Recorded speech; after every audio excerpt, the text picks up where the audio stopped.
ағзаңызға зиянын азайтатын, денсаулығыңызды нығайтатын тиньши браслетін ұсынамын. Мынау қарасы. Бұл браслетте мынау металы титан. Бұның астында, әрқайсының астында магнит бар. Яғни қалай түсіндіріледі?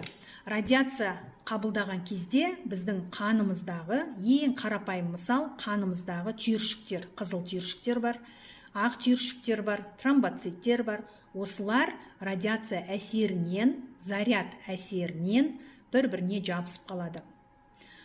Олар жабысты деген сөз, қан қоюланады деген сөз, оның ағзада, яғни қан тамырларымен жүруі баяулайды деген сөз.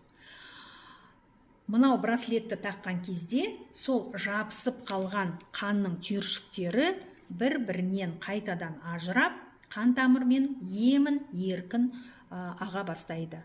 Ол